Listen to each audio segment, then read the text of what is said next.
कोमल के चेहरे पर बचपन से ही काले धब्बे थे, इसलिए सब उससे नफरत करते थे। देखा तुमने, इतना अच्छा रिश्ता हाथ से निकल गया। जो भी आता है इसका चेहरा देखकर रिश्ता मना करके चला जाता है। पता नहीं कितनी बदसूरत है तुम्हारी बहन। इसी बात का तो रोना है मधु। इसकी वजह से मेरी भी समाज में बहुत बदनामी हो रही है। उम्र बढ़ती जा रही है। सब मुझे ताने देते हैं कि मैं भाई होकर अभी तक अपनी बहन की शादी नहीं करवा पा रहा। पता नहीं ऐसी बदसूरत बहन का भाई होना ही मेरे भाग्य में क्यों लिखा था। अब बस भी करो, तुम दोनों तो कोमल के पीछे ही पड़ गए हो। इसमें उस बेचारी की क्या गलती है। जब ये पैदा हुई थी तभी से इसके चेहरे पर यह निशान है। पर मेरी बेटी लाखों में एक है। कितनी गुणवती है, पूछो जरा मधु से। घर के सारे काम करके ये देती है, बाजार से सामान लाना, बनाना, सबकी देखभाल करना। अगर कोमल ना हो तो इस घर का क्या हाल हो ये तुम नहीं जानते। माँ, भैया भाभी ठीक ही तो कह रहे हैं। मेरी वजह से इन्हें कितनी बातें सुनने को मिलती हैं। काश मैं पैदा होते ही मर जाती तो आज आप सब पर इतने दुख ना आते। कोमल मेरी बच्ची, आज बोल दिया, आगे से ऐसा मत बोलना। तुम्हारे पिता के जाने के बाद तुम दोनों बच्चे ही तो मेरा सहारा हो। रमेश, अपनी बहन को गलत मत बोल। अगर उसे कुछ हो गया तो मैं तुझे कभी माफ नहीं करूंगी। अरे माँ जी, आप जानती नहीं हो, अभी तो ये रोकर चुप हो जाएगी, उसके बाद फिर से वही कहानी। कोई रिश्ता बताऊंगी इसके लिए तो इसकी शक्ल देखकर फिर रिश्ते के लिए मना हो जाएगा। अब सारी जिंदगी इसको हम घर पर थोड़ी रख सकते हैं। हमें भी अपना परिवार बनाना है। लोग तो बातें बनाएंगे ना कि कुंवारी लड़की को घर पर बिठा रखा है। अपने भैया भाभी की बात सुनकर कोमल रोती हुई घर से बाहर चली गई और सड़क किनारे बैठ गई। कुछ देर तक कोमल ऐसे ही रोती रही। उसके बाद घर आई और उसने किसी से कुछ नहीं कहा। चुपचाप घर के काम किए और सो गई। अगले दिन जब कोमल सोकर उठी तो उसने देखा उसके कमरे की दीवार पर लगा हुआ शीशा गायब है। उसने बाहर जाकर अपनी माँ और भाभी से पूछा। माँ जी से पूछने की कोई जरूरत नहीं है। तेरे कमरे का शीशा मैंने ही लिया है। मेरा शीशा टूट गया था इसलिए मैंने तेरे कमरे का शीशा उतार कर लगा लिया। वैसे भी तुझे अपना चेहरा देखने की कोई जरूरत नहीं है। तू देखने में इतनी बदसूरत है कि तेरे चेहरे में देखने लायक कुछ भी नहीं है। मधु, ये जो तुम्हारा व्यवहार है ना, बिल्कुल भी ठीक नहीं है। कोमल फिर से एक बार उदास हो जाती है। उसे अपने लिए बहुत दुख होता है। कोमल, तू मन छोटा मत कर। तू एक काम कर, तू बाजार से नया शीशा खरीद ला। फिर कहीं आना जाना होता है तो घर में और शीशा नहीं है। कोमल अपनी माँ से पैसे लेकर नया शीशा खरीदने के लिए चली जाती है। तभी एक बूढ़ी औरत भूखी प्यासी कोमल से कुछ खाने के लिए मांगती है। बेटी, कुछ पैसों की मदद कर दो। मेरा पोता बहुत बीमार है। घर में खाने के लिए कुछ भी नहीं है। मेरी बहू मेरी राह देख रही होगी। किसी ने भी मेरी मदद नहीं की। मेरी थोड़ी सी मदद कर दो बेटी। भगवान तुम्हारा भला करेंगे। अब क्या करूं? मेरे पास तो बस ये शीशे के ही पैसे हैं। क्या करूं? या तो इनको पैसे दे देती हूँ, बाद में शीशा खरीद लूंगी। मदद कर दो बेटी, तुम्हें बहुत दुआएं मिलेंगी। ये लो अम्मा, ये पैसे रख लो, तुम्हारे काम आएंगे। जीती रहो बेटी, आज तुमने मेरी मदद की है। देखना तुम्हारे साथ हमेशा अच्छा होगा। बूढ़ी औरत कोमल को दुआएं देकर वहां से चली जाती है। कोमल थोड़ा आगे जाती है तो उसे एक कबाड़ी वाला मिलता है। कोमल देखती है कबाड़ी वाले के ठेले पर एक पुराना शीशा रखा हुआ है। कोमल उससे पूछती है, भैया ये शीशा तुम मुझे बेच सकते हो? हाँ हाँ, क्यों नहीं। मैं तो वैसे भी इस शीशे को फेंकने वाला था क्योंकि इस शीशे का फ्रेम टूटा हुआ है जी। कोई बात नहीं भैया, वो तो मैं लगवा लूंगी, पर मेरे पास 20 रुपए ही बचे हैं। अगर तुम इतने का दे सको तो। हाँ ले लो, कोई बात नहीं। मैं तो वैसे भी घर ही जा रहा था जी, जाते जाते 20 रुपए और कमा लेता हूँ। कबाड़ी वाला कोमल को वो शीशा दे देता है। कोमल रास्ते में शीशा दुकान पर बनने के लिए दे देती है और अगले दिन वो नया फ्रेम लगवा कर शीशा घर ले आती है। अगले दिन नहा धोकर जब कोमल शीशे में अपना चेहरा देखती है तो उस शीशे में से एक चमक निकलती हुई दिखाई देती है और देखते ही देखते कोमल बहुत ही सुंदर दिखने लगती है। उसके सारे दाग धब्बे गायब हो गए थे। कोमल हैरान रह जाती है। तभी शीशे में से आवाज आती है, मैं एक चमत्कारी शीशा हूँ। मुझ में ऐसी शक्ति है कि मैं किसी को भी खूबसूरत बना सकता हूँ। मैंने तुम्हें भी खूबसूरत बना दिया। मैं जानता हूं कि तुम बहुत अच्छे स्वभाव की हो और मैं उन्हीं की मदद करता हूं जो दूसरों की मदद करता है। मैं पहले एक जादूगर के घर पर इस्तेमाल होता था। जब मैं टूट गया तो उस जादूगर ने मुझे कबाड़ी वाले को बेच दिया। उसी जादूगर की कुछ शक्तियां मुझ में भी आ गईं। और जब मैंने देखा कि तुम अपने रूप को लेकर बहुत दुखी हो, तो मैंने तुम्हें खूबसूरत बना दिया। हाँ, मैं तो सचमुच बहुत सुंदर हो गई हूँ। माँ देखो, ये चमत्कारी शीशा है, इसने मुझे सुंदर बना दिया। ये तो सच में चमत्कार हो गया। कोमल, तू कितनी सुंदर हो गई है। अच्छा, तो ये चमत्कारी शीशा है। वाह कोमल, तेरी तो किस्मत ही बदल गई, तू तो बहुत सुंदर हो गई। चलो अच्छा है, अब इसके लिए अच्छे घर के रिश्ते भी मिल जाएंगे। हाँ, ये तूने सही बात कही। अब हम कोमल के लिए कोई अच्छा रिश्ता ढूंढ लेंगे। एक दिन कोमल को बहुत बड़े घर का रिश्ता मिल गया। वो लोग बहुत पैसे वाले थे। लड़के की माँ अपने बेटे और बेटी के साथ कोमल को देखने के लिए पहुंची। लड़के ने कोमल को देखते ही पसंद कर लिया और दोनों के रिश्ते की बात हो गई। हमें आपकी कोमल बहुत पसंद है। वैसे तो हम अपनी गरिमा की शादी पहले करना चाहते थे, पर गरिमा के चेहरे पर ये निशान है जिसे देखकर कोई भी लड़का रिश्ते के लिए हाँ नहीं कहता है। इसी कारण हम अपने बेटे की शादी पहले कर रहे हैं। आप चिंता मत कीजिए, मेरे पास एक चमत्कारी शीशा है जिसमें देखने से गरिमा बहुत सुंदर हो जाएगी। आओ गरिमा, मेरे साथ आओ। कोमल गरिमा को अपने साथ कमरे में ले जाती है और उसे शीशे में देखने के लिए कहती है। गरिमा जैसे ही शीशे में देखती है, वो बहुत सुंदर हो जाती है। सब लोग बहुत खुश होते हैं कि गरिमा कितनी सुंदर हो गई। कोमल की शादी पक्की हो जाती है। शादी का दिन नजदीक आ जाता है। कोमल का रिश्ता इतने बड़े घर में जुड़ता देख उसकी भाभी ईर्ष्या से भर जाती है और उस शीशे को जानबूझकर तोड़ देती है। शीशा टूटते ही कोमल फिर से अपने रूप में आ जाती है। पर ये क्या, कोमल के साथ साथ मधु भी बदसूरत हो जाती है और उसके चेहरे पर दाग धब्बे हो जाते हैं। मधु घबरा जाती है। ये मुझे क्या हुआ? मेरा रूप रंग कहाँ गया? मैं बदसूरत कैसे हो गई? मैं तो कोमल से भी ज्यादा बदसूरत हो गई। ये सब तेरी करनी का फल है। तूने जानबूझकर वो शीशा तोड़ा है ना, इसीलिए तुझे उसकी सजा मिली है। मेरी बेटी की आज शादी है और तूने मेरी बेटी की शादी तुड़वाने के लिए शीशे को तोड़ दिया। तू इतना ईर्ष्या से भर गई।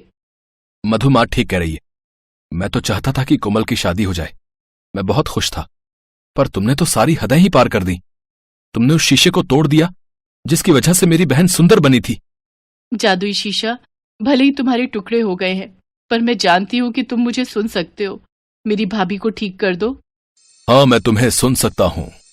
मेरा जादू खत्म होने से पहले मैं तुम्हारी भाभी को ठीक कर सकता हूँ, पर इसके लिए तुम्हें अपनी सुंदरता का बलिदान देना होगा। अगर तुम्हारी भाभी सुंदर हुई तो तुम्हें हमेशा के लिए अपने इसी रूप में रहना होगा जिसमें तुम पहले थी।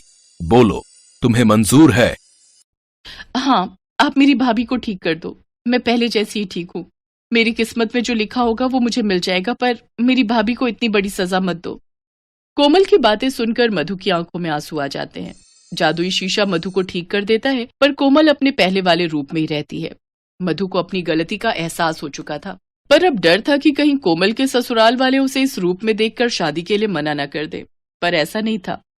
कोमल, तुम्हारी सुंदरता तो तुम्हारे भीतर है। व्यक्ति अपने व्यक्तित्व से सुंदर बनता है, ना कि ऊपरी सुंदरता से। तुम हमारे घर की बहू जरूर बनोगी। हमारी गरिमा तुम्हारी वजह से सुंदर हुई है। तुमने जो उसके लिए किया है वो कोई भी नहीं कर सकता। बहन जी, शादी की तैयारी शुरू कीजिए। हम शाम को बारात लेकर समय पर पहुंच जाएंगे। कोमल दुल्हन के रूप में बहुत सुंदर और प्यारी लग रही थी। ये सुंदरता उसकी अपनी खुद की पहचान थी, जो उसके व्यक्तित्व को और निखार रही थी। कोमल अपने माँ और भाई भाभी के गले लगकर खुशी खुशी अपने ससुराल विदा होती है। ये कहानी है कमला की। कमला अपनी बेटी पूजा के साथ धर्मपुर गांव में रहती थी। उसके पति के देहांत को काफी साल बीत चुके थे। कमला के पास एक गाय थी जो अचानक बीमार पड़ गई और मर गई। कमला की कमाई उसी गाय का दूध बेचने से होती थी। अब उसका वो सहारा भी हाथ से छिन गया था। माँ, अब हम क्या करेंगे? हमारी गाय तो बीमारी के चलते मर गई। अब तो पैसे कमाने का कोई जरिया भी नहीं बचा। यही चिंता मुझे खाई जा रही है पूजा, पर कुछ न कुछ रास्ता तो मुझे निकालना ही होगा। मैं पड़ोस वाली सरोज बहन से अगर उनकी गाय का गोबर मांगकर उपले बनाकर बेचूं, तो उपले बेचकर कुछ तो पैसे आ ही जाएंगे। मैं सरोज बहन से बात करके आती हूँ। सरोज बहन, तुम्हें तो पता ही है कि मेरी गाय बीमारी के चलते चल बसी। अब मेरे पास कमाने का कोई भी जरिया नहीं है। क्या मैं तुम्हारी गाय का गोबर ले जा सकती हूँ? उपले बनाने के काम आ जाएगा। अच्छा है, रोजाना गोबर साफ नहीं करना पड़ेगा, इसे हाँ बोल देती हूँ। ठीक है, ले जाया करो, पर पूरी साफ सफाई करके ले जाना, कहीं भी गोबर पड़ा हुआ ना दिखाई पड़े। तेरे ऊपर छोड़ रही हूँ गोबर उठाने की जिम्मेदारी। हाँ, मैं गोबर उठाने के बाद सारी साफ सफाई कर दिया करूंगी। कुछ पैसे तो मिल ही जाएंगे। अब ये गोबर ले जाकर उपले थाप लेती हूँ, सूख जाएंगे तो बाजार में बेच आऊंगी। माँ लाओ, मैं भी उपले बनाने में तुम्हारी मदद करूँ। कमला अब रोजाना पड़ोस की सरोज के घर से गोबर लेती और उपले बनाकर बाजार में बेच देती थी। कमला को रोजाना अपने आंगन से गोबर ले जाते देख एक दिन सरोज के मन में आया, ये कमला तो बड़ी चालाक है, थोड़ी सी साफ सफाई करके और मेरे घर से रोजाना मेरी ही गाय का गोबर ले जाती है और बाजार में उपले बनाकर बेच देती है। मुझे तो इसका कुछ भी नहीं मिलता, फिर मैं क्यों इसे मुफ्त में गोबर उठाने दूं? मैं तो कल से मना ही कर दूंगी। बड़ी आई मेरी गाय के गोबर से उपले बनाकर बेचने वाली। सरोज बहन, गोबर लेना था, उठा लो। देखो कमला, बिंदिया के बापू ने गोबर देने के लिए मना कर दिया है। हम भी तो उपले बनाकर खुद बाजार में बेच सकते हैं, ऐसा उनका कहना है। अब मैं इसमें कुछ नहीं कर सकती।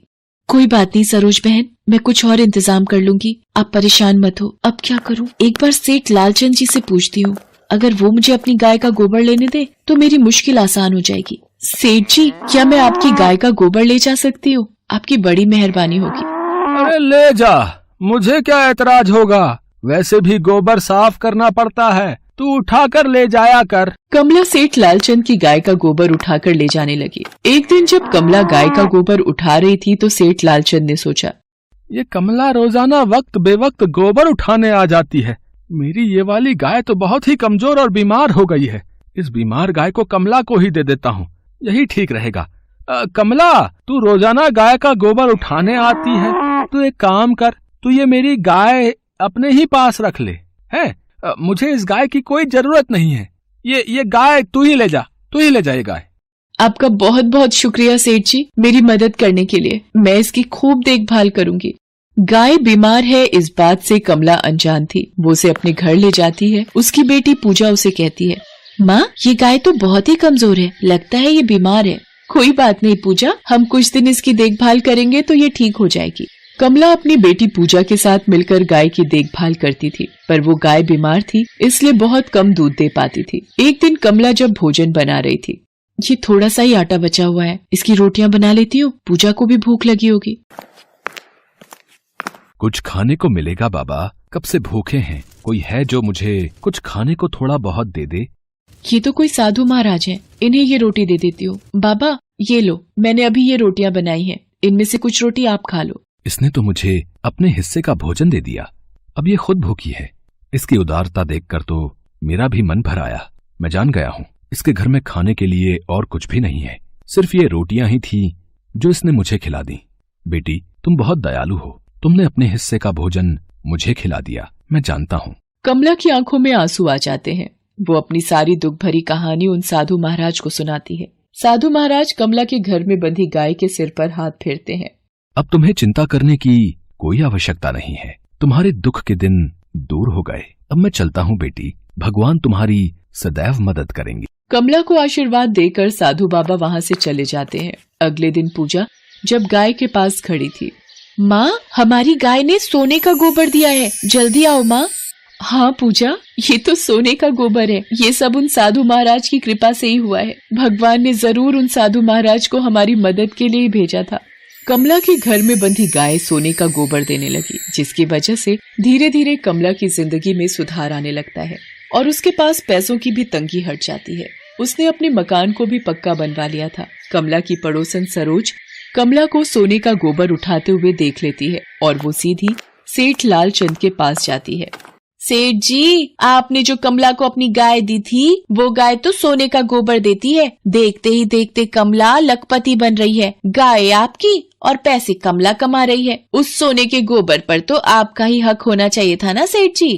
क्या कमला को जो मैंने गाय दी थी वो सोने का गोबर देती है? ऐसा कैसे हो सकता है रामलाल? किशोर, कमला से हमारी गाय वापस ले आओ। बोलना सेठ जी अपनी गाय वापस मांग रहे हैं, जाओ। सेठ लालचंद के आदमी कमला से जबरदस्ती गाय वापस छीन लाते हैं। कमला बेचारी रोने लगती है। चुप हो जाओ माँ, रो मत। ये जरूर सरोज चाची का ही किया धरा है। उन्होंने ही सेठ लालचंद जी को भड़काया होगा, क्योंकि कल सुबह उन्होंने सोने का गोबर उठाते हुए मुझे देख लिया था। हे भगवान, अभी तो हमारे दुखों के दिन दूर हुए थे, फिर से ऐसे दिन क्यों आ गए प्रभु। गाय को ले जाकर सामने खूंटे से बांध दो, कल सुबह उठकर देखता हूँ। सुबह तक तो ढेर सारा सोने का गोबर दे देगी ये गाय। सारा गोबर अच्छे दामों पर किसी बड़े सुनार को बेच दूंगा। अरे इसे क्या हो गया? ये गाय तो काबू में ही नहीं आ रही है। अरे कोई पकड़ो इसे। हट, पीछे हट। ये तो मेरे पीछे ही भाग रही है। मालिक, लगता है ये गाय पागल हो गई है। इसे काबू में करना मुश्किल है। ये तो आपके पीछे पीछे भाग रही है। मालिक, बचाओ अपने आप को। हे राम, लगता है बीमारी के चलते ये गाय पागल हो गई है। जल्दी से छत पर भाग जाता हूँ और दरवाजा बंद कर लेता हूँ। यही ठीक रहेगा। लगता है चली गई। देखूं तो जरा ये किशोर और रामलाल कहाँ भाग गए। तौबा तौबा, जो दोबारा इस गाय को मैंने बुला लिया। बाल बाल बच गया आज तो। उसी कमला के पास रहे अब ये पागल गाय। दोबारा नहीं बुलाऊंगा इस आफत को। गाय शांत होकर कमला के घर वापस आ जाती है। माँ देखो, हमारी गाय वापस आ गई। हाँ पूजा, ये सब भगवान का ही आशीर्वाद है जो हमें ये गाय वापस मिल गई। अगले दिन से वो गाय फिर से सोने का गोबर देने लगती है, पर सरोज अब कुछ नहीं कर सकती थी। सेठ लालचंद के मन में भी अब उस गाय का डर बैठ गया था। सही कहा है, भगवान उसी का साथ देते हैं जो दिल का अच्छा होता है, जो दूसरों की मदद करता है और जिसके मन में कोई खोट नहीं होता। और फिर धीरे धीरे कमला की जिंदगी में सभी परेशानियां दूर हो जाती हैं। हेलो दोस्तों, कैसे हैं आप सब? हमारी कहानियाँ देखने के लिए हमारे चैनल को सब्सक्राइब कीजिए और हाँ, बेल आइकॉन पर क्लिक करना मत भूलिएगा।